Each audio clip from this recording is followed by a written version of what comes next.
Welcome into the best in paranormal podcasting. This is Darkness Radio. I'm your host, Tim Dennis. Have a very interesting show for you today, folks. We're going to take a little bit of a trip. We're going to go maybe to the other side of the universe, come back, and we're going to discuss some, not just theory, but fact. Things that happened here in history that have everything to do with UFOs, with religion, and with the destiny of our Earth, of the universe, and maybe some things that we should be doing to clean up the planet, to clean up ourselves, to put ourselves on a better path. Today, my guest is Paul Nugent. We're going to talk about an interesting man by the name of Drgeorgeking, and we're going to talk about the Aetherius Society. It's an interesting society, a lot of interesting stuff today, and you know what? Probably the best way to do this is to launch into it. Paul has a brand new book out there, and I got the pleasure of being able to read this book from cover to cover. And the best way, I can't really describe this book or the theories behind it, the history behind it, other than to just bring Paul in and get into it. The book is called Mire, A Spiritual Journey into the Cosmic Truth and the Dawning of a New World.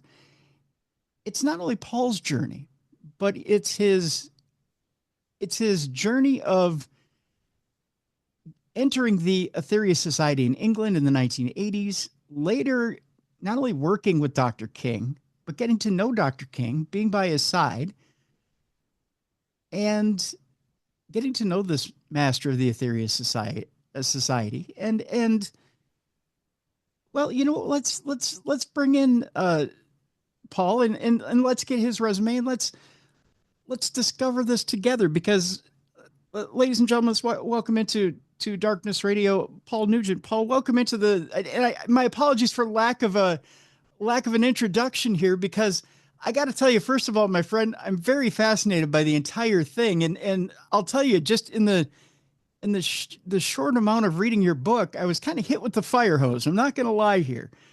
But welcome into Darkness Radio. Well, thanks very much, Tim.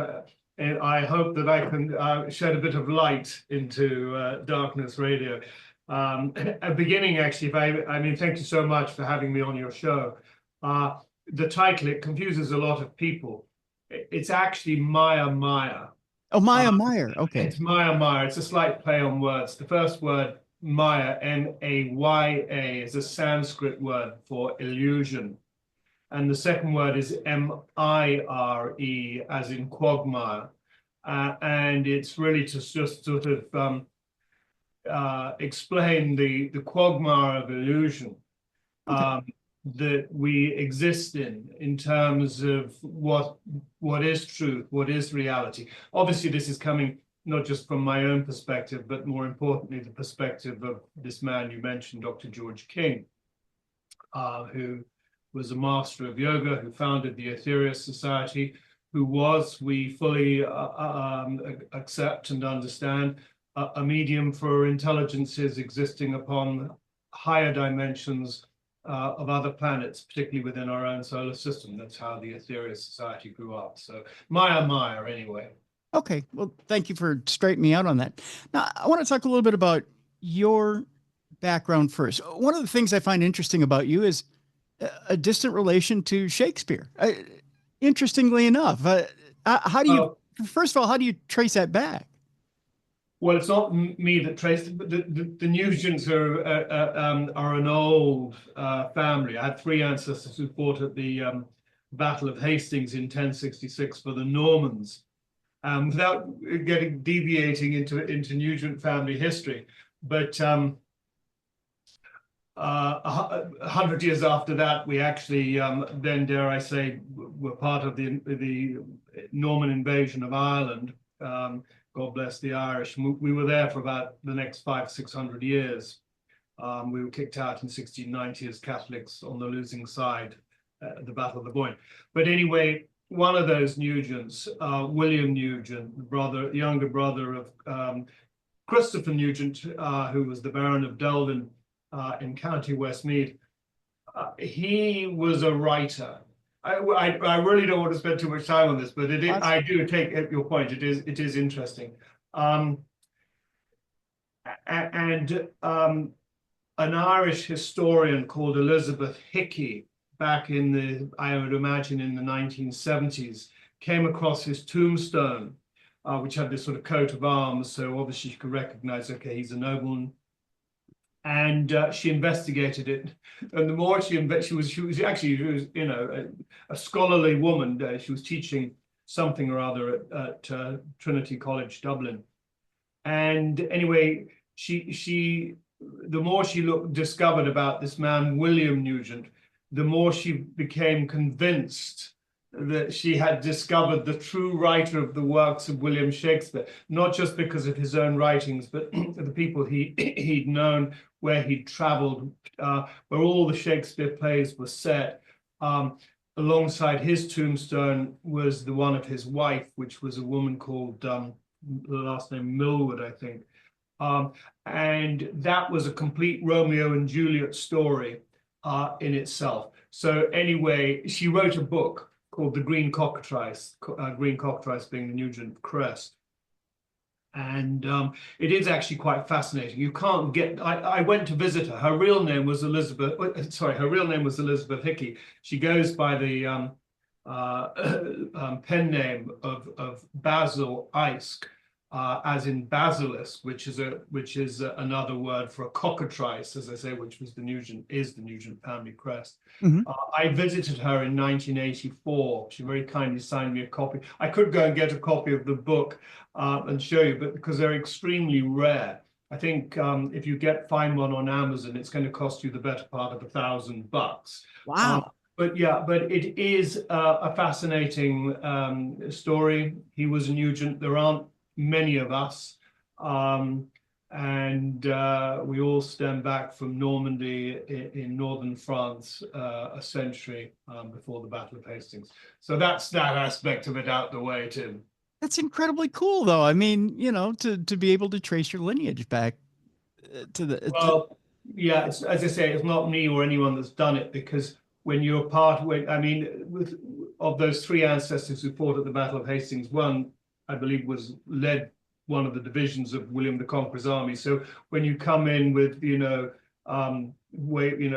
as dare I say, or so to speak, a nobleman, the lineage follows you down the line. And I'm actually, I think, the 33rd generation, known generation.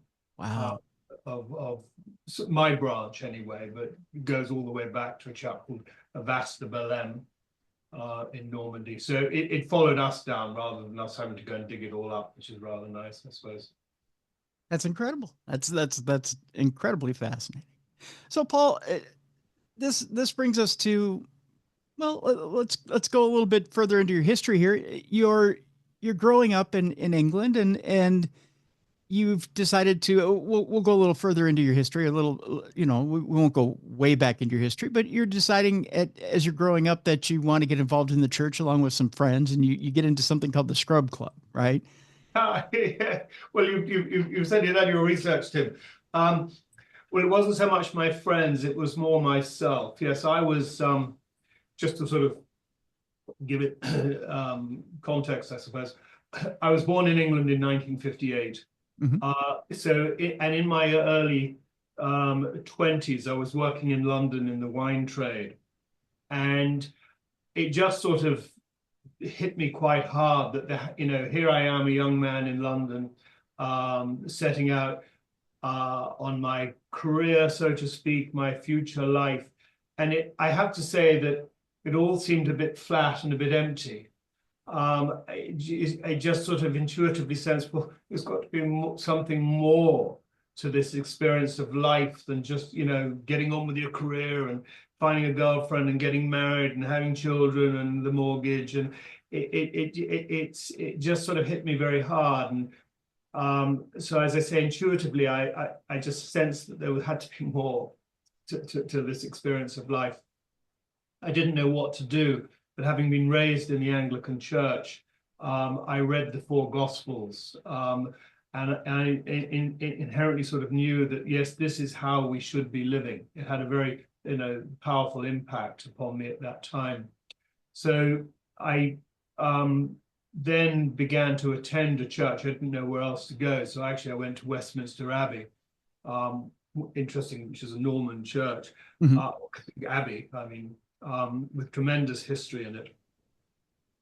And anyway, one particular Sunday, I had time on my hands and I wandered down a very well-known street, I suppose, in London called Whitehall, that goes into a square called Trafalgar Square. And there's another lovely church there called St. Martin in the Fields. And I just sort of wandered in, and it just seemed far more intimate than the cold austerity of Westminster Abbey.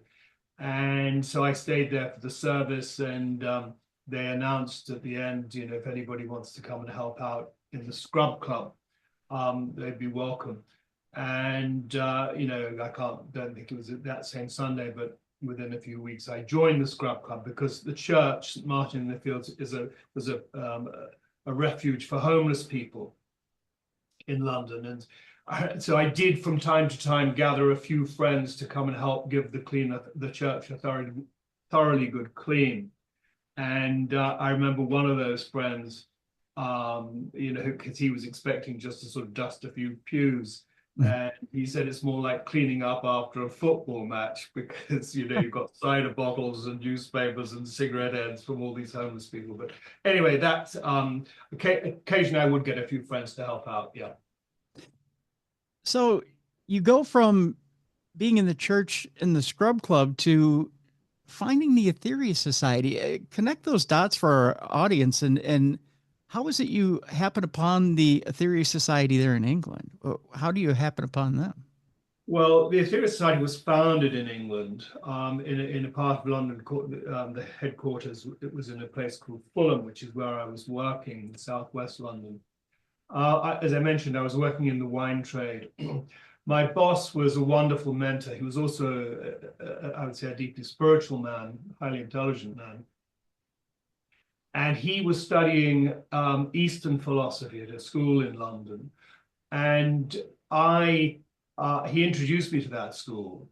And so I went along, and where the main text we studied was the Bhagavad Gita, which of course, Eastern philosophy is all about karma and reincarnation, which essentially are not part of Orthodox Christianity, at least. But in the same way that the teachings that I'd encountered in the New Testament rang true, so did these concepts of karma and reincarnation. They just sort of seemed to make sense to me. And then through rather a strange set of circumstances, he got a new secretary, part-time secretary called Patricia, who was a member of the Aetherius Society, which I'd never heard of. She'd also been to a place in Scotland called Findhorn, where they'd grown this phenomenal garden back in the 50s, became world-renowned by communication with nature spirits, with the devas of the plants. And through that communication, psychic communication, as I say, they'd grown this phenomenal garden. And I went through, Patricia had been there, she told me about it. I went there, spent 2 periods at Findhorn, and was, sort of fascinated by the concepts, the sort of New Age, I suppose, concepts. But there was also this Aetherius Society, very close to where I was living and working on the Fulham Road, where they claimed that the founder of the organization was a master of yoga who had brought through communication from intelligences from beyond this world, something that I'd never thought about in any seriousness. UFOs, extraterrestrial life. It just hadn't occurred to me, or I hadn't encountered it at that point in my life. But anyway, we'd have these wonderful conversations, myself, Patricia, and my boss, a chap called Nicholas Belfridge. And one Sunday I went along to the Aetherius Society. I used to go to St. Martin's in the evening for evensong, but I went along to the Aetherius Society. And in 1958, which, as I say, was the year that I was born, Drgeorgeking, the founder of the Aetherius Society, had taken to bring through these transmissions. As I mentioned, he was a master of yoga. Mhm.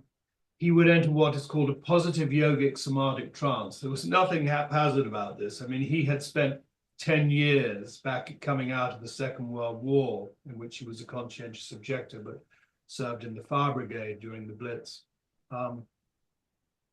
And sort of seeing the horrors and the madness of war, which had then gone into the Cold War and the explosions of atom bombs and testing of hydrogen bombs. He could see that this is not how humanity should be living, and he was looking for answers, and he turned towards yoga, which was unusual in the 50s or 40s even in England. Mm-hmm. And he was doing this very diligently for up to 8 hours a day over a 10-year period, which enabled him to go into what's called the state of samadhi, a very elevated state of consciousness. When you're that diligent and intense in your yogic practice, that's the goal of it. That's the consequence of it, the rising of a force called the Kundalini. So as I say, there was, this wasn't just anything random. It's easy to sort of, joke and laugh without investigation. But with investigation, you discover that, that this was nothing random. This was literally a master of yoga. During a time, I should say, when flying saucers were very commonly sighted, that in the 50s. And so in 1958, he'd received 12 consecutive Sundays, a set of teachings called the 12 Blessings, that the society maintained had come from Jesus, had been delivered by Jesus, who again, they maintained or understood that Jesus actually came from Venus, as in the Bible, the bright and morning star, which on the face of it, seems farcical and ridiculous, and one would walk away, laughing one's head off. But we played when or the society played one of these 12 transmissions, one of these 12 blessings during their morning Sunday service. And so there was I hearing these for the first time with my newly found Christian faith, so to speak. But the profundity, the beauty, the exceptionalism, I suppose, in a certain way, of these blessings was just something I found that I couldn't ignore. I mean, they were startling, and they just had the hallmark of truth. There was a profundity about them. There was a greatness about them. And it was literally a sort of cosmic extension to what, the Sermon on the Mount that Jesus had given 2,000 years ago. But, we had entered a period in our evolution where we were going out into space. And I suppose an aspect of these blessings is that, space is living. There's life in far more evolved life. And it's not for us just to sort of go blundering our way out there with rockets and flags to plant in the ground. It's divine, it's holy. And these blessings give us this wonderful sort of sense and overview of literally of the divinity of everything. The Mother Earth is a living being, highly evolved conscious intelligence that actually is sacrificing herself for the sake of us. I mean, this is a sort of big part of the book Mire. The sun is a living being. And so as I listened to these, I realized that there's the hallmark of truth. There's a profundity. I couldn't ignore it. So, bit by bit, I investigated the Aetherius Society more. Which is one other thing I'll say on that, is that at the end of 9 of the blessings, Jesus gives a prayer. Now, in Orthodox Church, Christianity anyway, you get down on your knees, you put your hands together, you bow your head, and you mumble or whatever it is you do. Hopefully with meaning. In the Aetherius Society, we don't pray like that. We actually pray with our hands like that, to radiate the energy out through the chakras, the psychic centers that we have in the palms of our hands, leaving the heart center. You're invoking energy, you're channeling energy in that prayer. And so this was also, new to me as an experience, but I could sort of feel shafts of white light going out through the palms of my hands. And I liken it, my arms were like rods of steel. It was difficult to physically learn. So it was and it built up as you go through these 12 blessings. You're going in more and more into literally outer space, but the divinity and the greatness of the life, the galaxy as a living being, and even beyond that, with the 12th blessing being a blessing to the absolute itself. It was just a very, very powerful experience that I simply couldn't ignore. So that was, the journey that I took. It was an introduction from Patricia at my place of work. But I had these sort of props and supports, with the Eastern philosophy. That made sense. The concept of Findhorn with nature spirits, it added in. And what was driving me, I'm giving you a horribly long-winded answer, I'm afraid. Go ahead. From ground. I mean, what apart from my own sort of sense of vacancy, was a care for the world. It was obvious to me even back then in the 1980s that humanity was on a wrong trajectory, so to speak. We were not living with a sense of seeking enlightenment, seeking higher purpose, a world of cooperation. It wasn't. It was an aggressive, hostile, well, to a certain extent, aggressive, hostile, competitive world that as it was contrary in certain ways, if not many ways, to those teachings of Christ in the four Gospels. And so it was the Aetherius Society was not only answering greater, bigger, more serious metaphysical and spiritual questions, but it was also working in ways to resolve the fundamental crises that we have as a species on Earth by giving us this far greater philosophy. And I guess to wind all that up, I would say that, all of the crises that we do have, and we have got many crises, that's for sure, but I think they all stem from one fundamental crisis, which is a spiritual crisis. As a species, as a human race, we've lost our sense of who we are and what we are a part of. We're part of something vast. We're part of something infinite. It's divine. It's glorious. It's just absolutely incredible and amazing. But we've no longer live in a culture or a society where that holds much importance or relevance. And we need to bring it back. And I think in bringing it back, we will start. We'll find joy again, for one thing. We'll find meaning. We'll find purpose. So, that was my journey, and why the Aetherius Society has become, basically the big part of my life. There's an interesting passage in the book here, Paul, that I want to. It kind of struck me, and I wanted to ask you about it. And that's this: you mentioned that in the book, there's a meaning that's misconstrued, that most Christians misconstrue when it comes to a passage, when it comes to Jesus, and it has to do with when he's on the cross or about to be crucified, he says, "Forgive them, for they know not what they do," and that Christians get it wrong. Yes, that's right. I mean, that's you see, I do encourage people to read the book.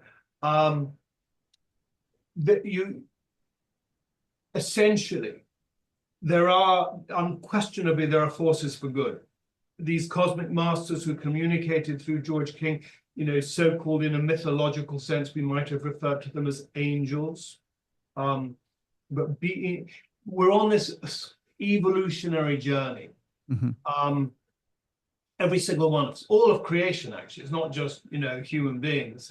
Everything originated in that Big Bang, so to speak. Which where did that come from? But anyway, that's another question entirely. And it's all going back to that. with heightened states of awareness, realization, and consciousness. That's the journey. It's a phenomenal journey. However, it's not all good. There are entities and forces in the universe that you, for want of another or better word, are evil. You know, we can see it playing out in our world. And there are magicians of the dark forces who inhabit the lower astral realms of this earth. You see, I mean, I mentioned earlier on karma. Karma's a law, a universal law. As you sow, so shall you reap, as Jesus taught. And, you know, humanity through the centuries has put out a hell of a lot of bloodshed and greed and crime and wickedness of every kind, of every, you know, imaginable kind. That's an energy vibration that goes somewhere. It doesn't just sort of vanish and disappear and we live in fairyland, you know, and carry on. No, it's very real. It's very tangible. We've created lower astral realms that have in their own way spawned much of the chaos and the situation, the lies and everything that we can see playing out in the greed, all of it. There are entities on lower astral realms behind this. Now, our understanding, as I mentioned, is that Jesus was an avatar, as was the Buddha, as was Sri Krishna, as were others, who came to this world from other worlds to help us, to teach us for sure.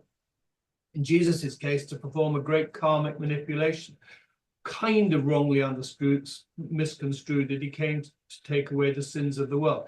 Yes, in a way he did, by performing a tremendous karmic manipulation while he was here on earth. Actually, through the crucifixion, he took on the suffering of humanity. We owe Jesus. It's not okay, he did take away our karma, but it's not by the very definition of karma. We owe Jesus for that. Still, is something that will need to be repaid.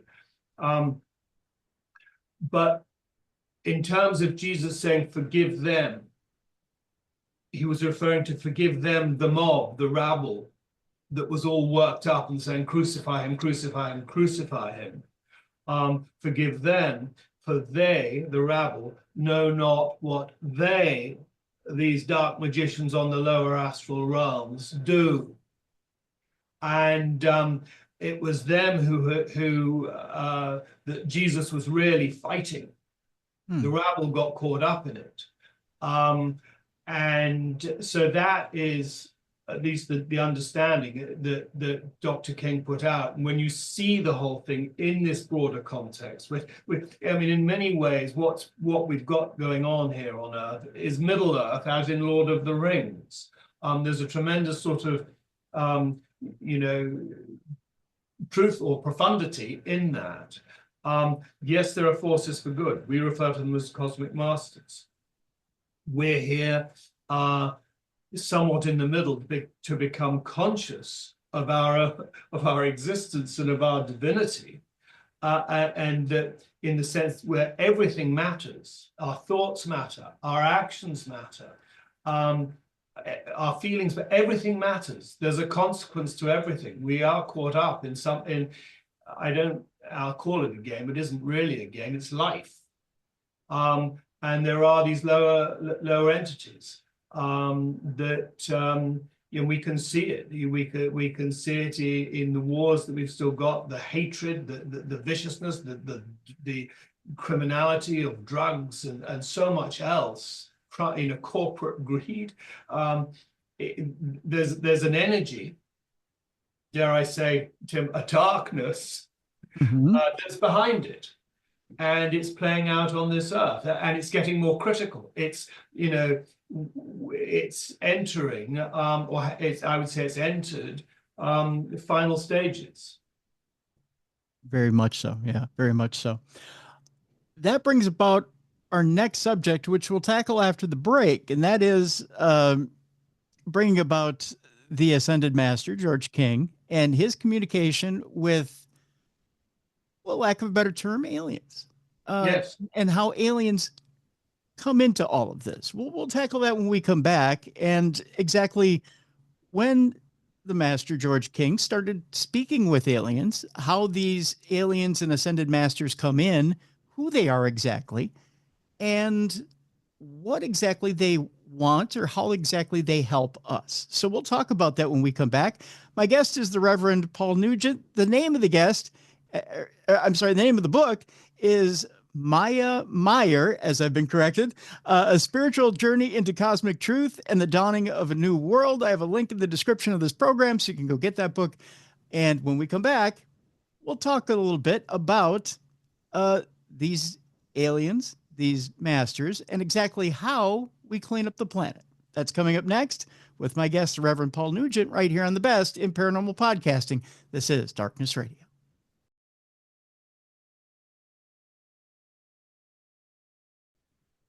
Welcome back to the best in paranormal podcasting. This is Darkness Radio. I'm your host, Tim Dennis. My guest is Reverend Paul Nugent. The name of the book, Mire, A Spiritual Journey into Cosmic Truth and the Dawning of a New World. When we left you last, we were talking about, well, the darkness that exists in the lower realms and how exactly it was affecting our world right now. We're now going to talk about the Ascended Master, George King, that our guest, Reverend Paul Nugent, had worked beside and had gotten his experience with up until now in the Aetherius Society. Let's start out with George King himself, the man. And I want to talk a little bit about your first meeting with him and actually getting to move from England to the United States, because George King lived in Los Angeles and in the headquarters of the Aetherius Society. Without spending too much time on how you get over here and get to here, you get an opportunity, don't you, from England to come to the United States to California. Tell us a little bit about how that occurs and how you eventually get by his side and really study under George King. Sure. I'll try and make it fairly brief, but going back to that period when I sort of first encountered the Aetherius Society, was listening to these 12 blessings, was investigating their teachings and everything else. It took me about at least a year, perhaps 2 years of investigation, but I intuitively knew that this resonated with me. I took it all very seriously. It made sense. And so I became a member of the organization in 1986. I hadn't at that point met Dr. George King. You rightfully say he was primarily living in Hollywood, California, where he'd been since 1959, primarily. And I had joined the voluntary staff in about 1988 to get help with the whole work of the Aetherius Society. I still hadn't met George King. And in 1989, he'd been unwell. It wasn't known how much longer he was necessarily going to live. So I felt it necessary to go to the American headquarters for a 3-week vacation, just to sort of, hopefully, in the hope that I would meet, Dr. George King, this master of yoga, the founder of the organization, someone who had become incredibly important to me in my life. And yes, fortunately, we did meet him. And while I was there during that 3-week stay, the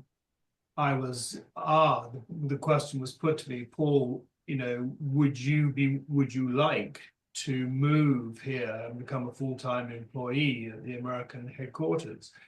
And I intuitively knew, yes, I'd love to do that. Although far easier said than done, of course.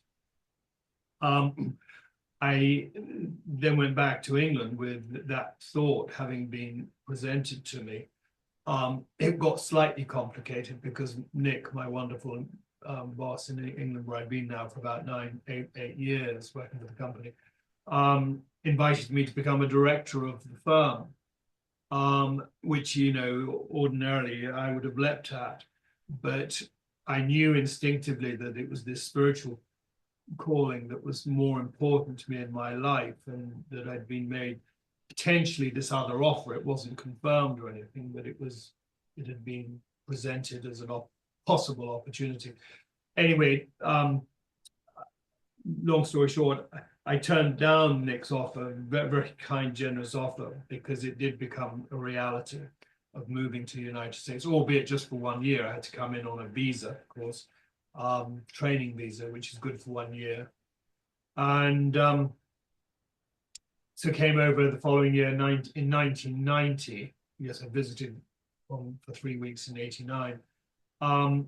And the visa can be extended for a year, which it was. So I was able to stay until April of 1992. And I was literally sort of being faced with going back to England and picking up, my life again, without really knowing exactly what I was necessarily going to do, I suppose. But, the master, Georgeking, he said, well, Paul, go and see an immigration lawyer, which I did in Los Angeles. Not thinking that there were any options for me to be able to stay legally anyway. And then, there wasn't anybody who I would have married or wanted to marry me, shall we say, the other possible way. But anyway, I was talking to the immigration lawyer, and he asked me obviously what I was doing. And I said, well, I work for a church. And he couldn't really believe it, because literally within the last 24 hours or 48 hours, it was so recent, there was no paperwork, but a whole new visa category had become for religious workers. And, it was kind of miraculous, I suppose. I think I was probably the first person to get this visa. It was an R1 visa, good for 3 years, extendable by 2 more. And so I was able to remain in the United States. And then in 1994, but actually at that point I'd moved on to the property. So I was also I'd already begun to sort of help out as an aide to Dr. King, who of course lived there some of the time. He was also he had a home in Santa Barbara, 100 miles to the north. And then in January 1994, we had a major earthquake in Los Angeles County, the Northridge earthquake, that shook his home at their headquarters and various other buildings off their foundations. So he needed to sort of move up to Santa Barbara. And I was invited to go there as well. And 3 of us, for the last 3.5 years of his life, were there more or less the whole time. So those were the circumstances. I mean, I think that, well, one thing that, one of the words he never used was coincidence. There's no such thing as a coincidence. Yeah. So, how all this played out was, kind of, well, it was a tremendous opportunity and privilege for myself to come to be at his side, living with him in his own home, taking care of him, alongside, this master of yoga. Master of yoga, who since 1954 had been able to be in communication with intelligences. You mentioned ascended masters, but also cosmic masters from other dimensions of other planets in our solar system. I think also, Paul, he not just in touch with other intelligences. You mentioned in the book as well that there's a time there where he affords you the luxury of being able to stay in his own bedroom while he's gone away for a short time. And you describe an experience where you believe he was in touch with you at one point. Can you just briefly tell us? No, in touch with me. Well, what happens there? Yeah, I mean, he this was before. This was when I was still fairly new. I think I'd been, it was either my first or second year. He was going away for about 3 weeks. And he asked me if I would stay in his home, kind of on security while he was gone. Mm-hmm. And, I was very sort of honored, flattered to be asked. And I said, yes, Master, I'd be happy to do that. And I remember as I left the room. He said, you can use the bedroom. And I said, thank you. I acknowledged it. I don't think I'd ever been in his bedroom. I'm sure I hadn't. But anyway, I went, after he'd left, I went and got my mattress and put it on the floor in his bedroom. And I had a very outstanding experience the first night, where once I turned the light on and put my head on my pillow. I think and nothing else happened in that whole 3-week period until the very end. I think this is what you're perhaps referring to, when I was in that sort of wonderful state where you're not awake, you're dreaming, but it's a very lucid dream. And he was imparting to me, not physically, but mentally, what I took to be the most important thing. Is that what you're referring to? Yes. Yeah. Yes. And he was just imparting to me this message that, I was struggling in my sleep state to grasp. And eventually I got it. And what he was communicating was attitude, having a positive, enthusiastic attitude was it was very necessary. It was very important. And I think that, I did have that because I was full of, relative youth and enthusiasm, and he valued it. And I think it's, a large part of why, I did become a personal assistant, because it brought that sort of energy and enthusiasm around. Not that others didn't have it, they did, but we all do. But I think, I've since sort of seen and heard from completely separate sources, but attitude is everything. And having that positive attitude with enthusiasm, etc., is a wonderful quality. It brings belief, it brings optimism, it brings an energy with it, and particularly when it's done, as I say, with enthusiasm and a joy, really. So I think that's the experience that you're referring to. Well, I think what I take away from that passage in the book is that he's almost giving you an inside track, right? To say, well, Paul, I'm kind of, well, for lack of a better term, I'm kind of giving you an inside edge here and letting you know what, I'm pushing you along here. And I don't want to use the term grooming. I think you're probably absolutely right, Tim. I mean, I didn't sort of probably sense that at the time, but I think, in hindsight, yeah. You see, one of the things in Santa Barbara in the latter years of his life, I'd rush through his living room into the kitchen. This is also in the book. And he followed me in, and he said, "Why are you rushing? There's no rush. There's only God's time, which is now. And it's all happened anyway." And it's a very profound statement, particularly when it comes from a master of yoga. I mean, one thing about a master of yoga, he can look at you and he knows your past, and he also knows your future, so long as you sort of play it out in the right way. And so I think that, you see, I mentioned the first time I met him was in 1989. That's true for the most part, not entirely true, because he'd come over to England in 1985 before I was a member, and we were on what's called a holy mountain in Devonshire called Holdstone Down. There were about 200 people there, sending out energy from the mountain through prayer and mantra. And Dr. King was there. And this was the first time I actually saw him. And I remember he was walking around the circle, and he stopped about a yard from where I was. I had my eyes closed because I thought you needed to have your eyes closed when you were reciting mantra.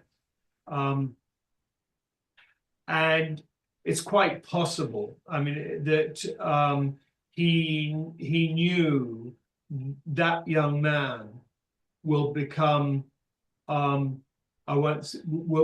come to America and will be at my side. He quite feasibly knew that, but he didn't say anything about that. You know, it was my own free will. I had to make the right choices that would lead me to that, which thankfully I did. But all of this, like, you know, you mentioned in the subtitle of my book, "And the Dawning of a New World." A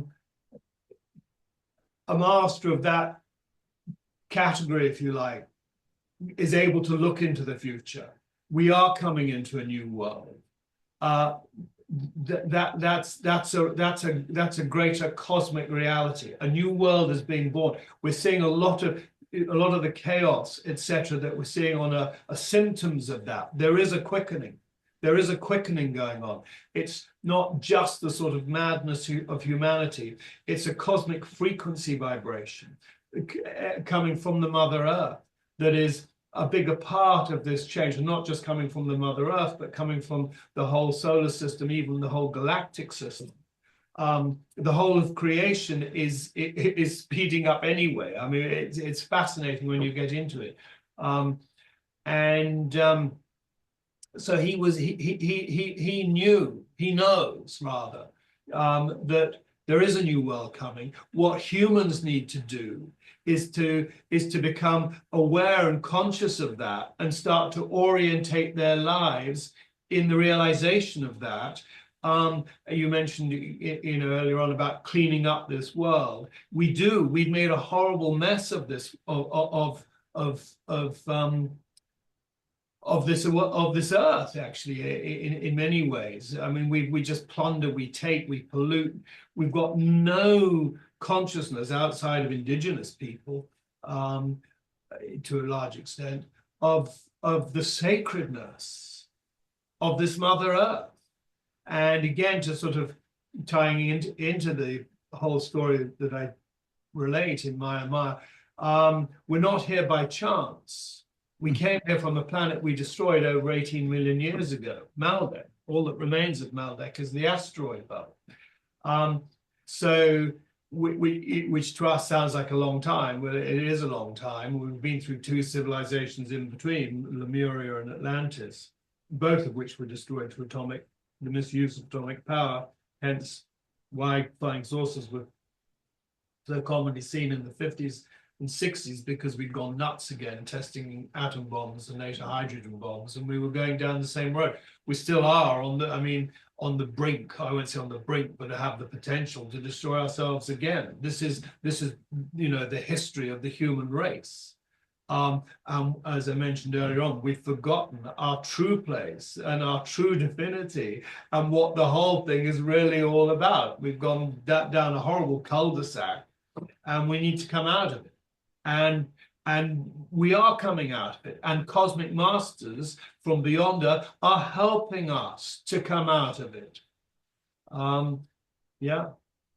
So we had mentioned before the break as well that Dr. King was also talking with these different ascended masters, and also had been talking with different alien presences about exactly what you just mentioned, which was that we had misused atomic powers or nuclear powers in the past in different civilizations, such as Atlantis and Lemuria. I have a hard time pronouncing that. Sorry. Now, when it comes to this current society, and I'll just reference one thing that's been brought up in the news recently. It has been mentioned that I believe it was maybe even a month or two ago that it was leaked out in the news that at one point in a previous administration, they had mentioned something about the United States, China, Russia, and others talking about a mutual de-escalation of atomic weapons or nuclear weapons. But that falling through, that eventually that was torn apart. They ripped that up. It could happen. I mean, it could happen tomorrow. If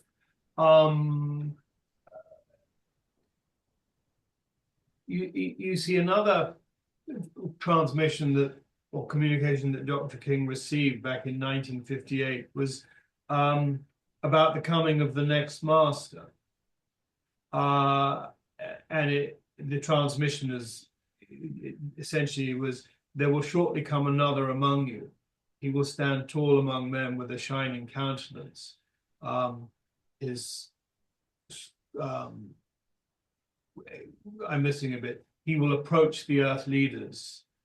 They will ask of him his credentials. He will produce these. His magic will be greater than the combined materialistic might of all the armies. And it goes on a bit. But we've been told that, yes, we can destroy ourselves. We hope we won't. We cannot destroy the planet as we did with Maldek. The word these masters used was shorten. Now, and I believe that Dr. King and those around him in the early days of the Aetherius Society expected it literally to be shortly in human terms. It still hasn't happened. There are perhaps good karmic reasons as to why it hasn't happened. But maybe we're entering that period. I mean, you know, as you will know, UAPs, as it's now called, are now, you know, the government can't ignore it anymore.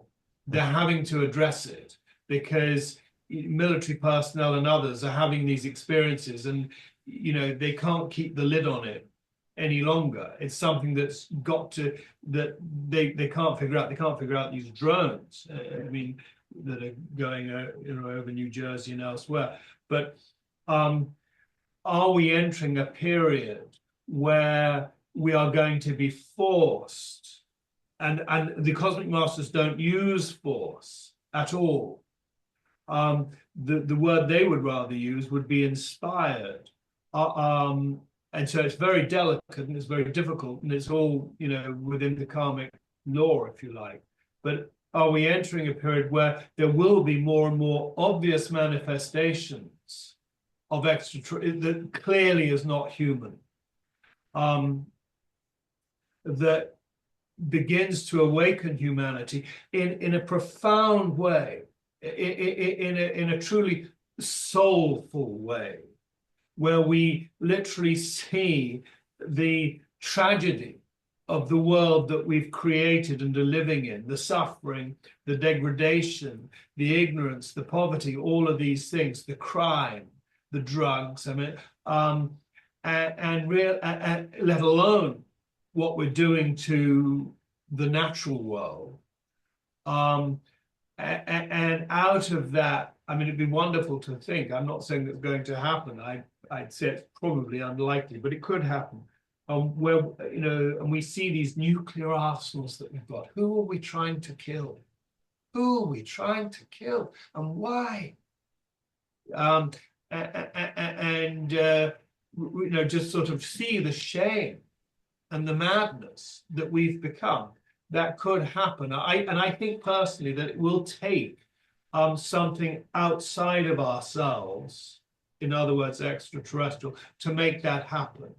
I don't think that there certainly isn't the leadership and the inspiration. If you, maybe my book, Mire, can help awaken and inspire people. I'd like to think so. Well, no, Paul, on kind of a double-sided question here, and I guess one's a statement, one's a question. I guess to add to your other point, who are we trying to kill here? Isn't it more the theory of the bigger stick I hold, the less of a threat there is? The more of an arsenal we build, isn't it the less threat there is? Because if neighbor A is holding a huge stick, neighbor B is holding a huge stick, isn't the fact of the matter is we're not going to pull the trigger because the trigger's too big? Isn't that? Well, yes and no, because we pulled the trigger before, you know, in Atlantis, and we pulled the trigger at the end of the Second World War. You know, if people get too worked up and too angry, I mean, there's a point where madness creeps in, and you're so mad and you're so crazy and you're so angry, and the hatred is so strong that any common sense goes out the window. So there's always a danger. The only solution is to put down those weapons. It's not, I got a bigger weapon than you, so you back off. I know that's an argument. I don't think it's ultimately the right argument, or it's not, certainly not the best argument. The argument is, I'll put mine down. And the other guy to say, and I'll put mine down. And not only will I put it down, and you can see me put it down, we will destroy them. And that certainly can happen. I don't think it's going to happen anytime soon, but it could.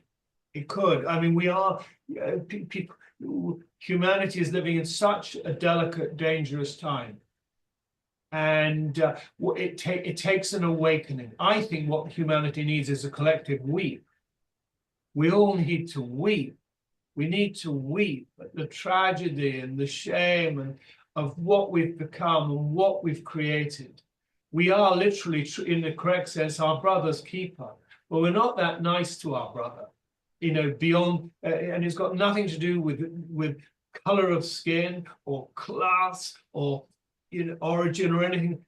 We're all human beings. We're human beings sharing, inhabiting this world, this planet together.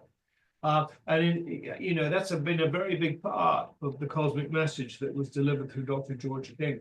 Also recognizing that the Mother Earth is a living being, and things are quickening, guys. So, you know, you'll be given a choice. I mean, we all have to face death. What happens after that death?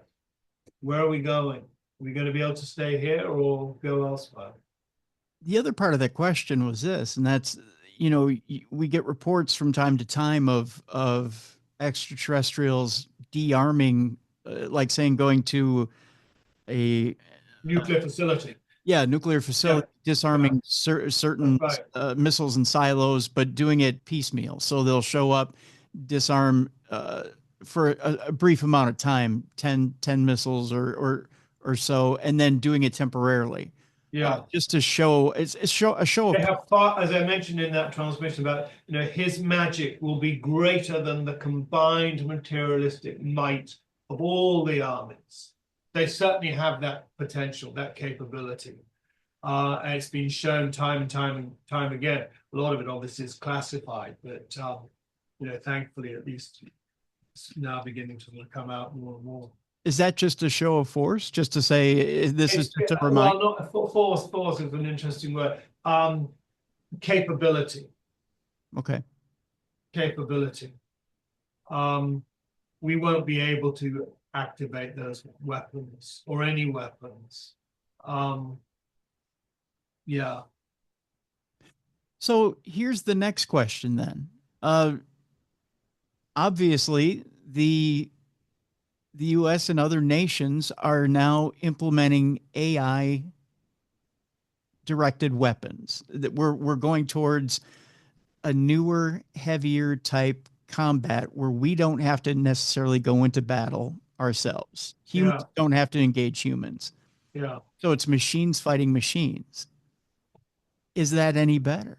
So if we take nuclear weapons off the table and we just let machines battle machines, does that mean that these ascended masters then go, okay, that's better. We take our hands off. We let them fight machines. No, it's not. And there's, you see another aspect to everything.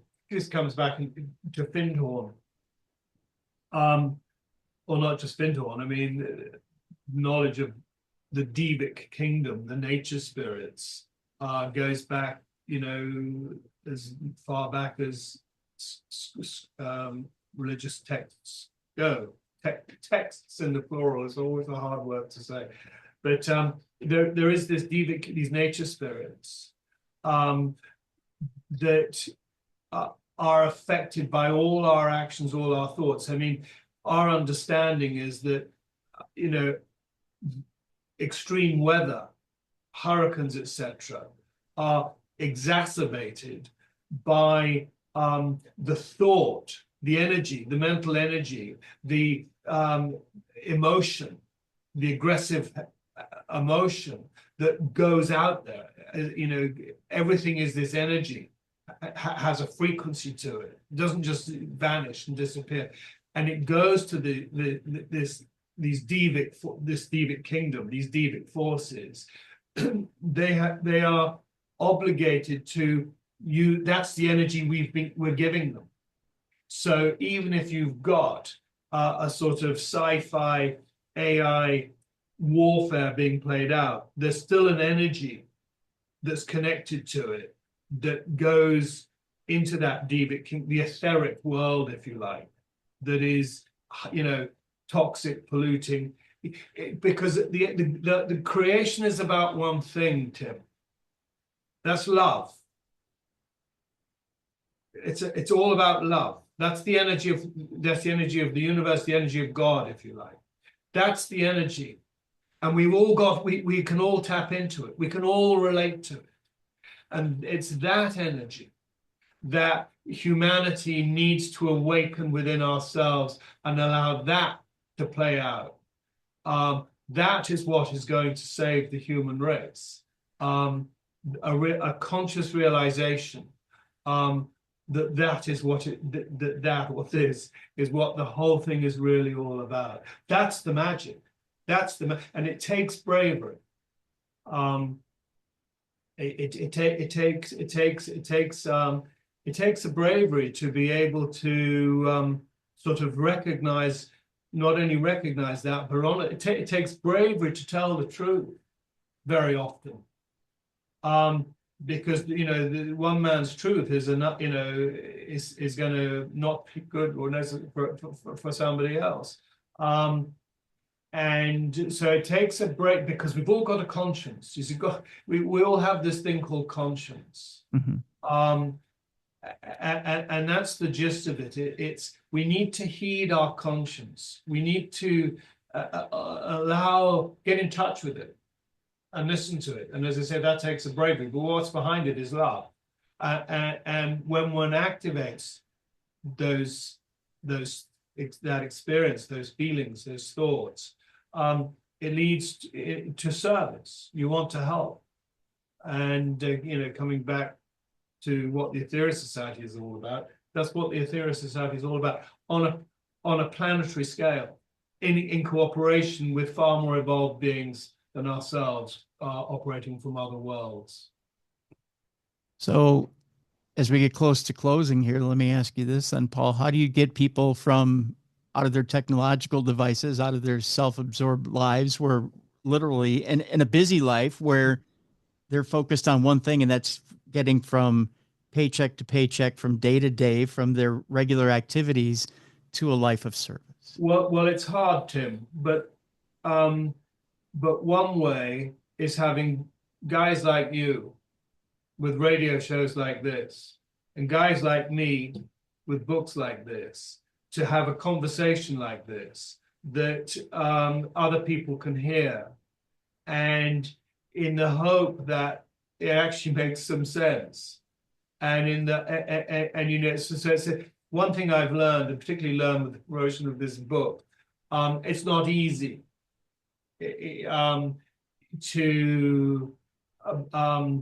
there's no silver bullet. It's grassroots kind of stuff. It's on an individual basis, and through, as I say, conversations like this, conversations that people can have in their own homes, hopefully do have in their own homes. It's a turning around of the human race. And again, the Cosmic Masters are hugely influential in that regard. I mean, another thing I mentioned in the book, to me, the biggest game changer of all is an extraterrestrial craft called Satellite Number 3 that comes into orbit at various times each year, has been since 1955, enhancing all spiritual selfless action, by a considerable factor of about 3,000 times. That has been, that's something hugely influential. But the Cosmic Masters can't make the change for us. We have to initiate it. They will help us. They'll give us the tools. They've given us the tools, such as the prayers in the 12 blessings, such as the holy mountains, sources of highly elevated spiritual energy. Satellite Number 3. They give us the tools. it's like a parent helping us to clean our own bedroom, but they're not going to clean the bedroom for us. We have to do it. And they'll encourage us, they'll show us, and they'll show us the benefits of doing it. And you know, when we come into this great realization, we see the tragedy and the shame and the ignorance of what we've created, and the sadness of it.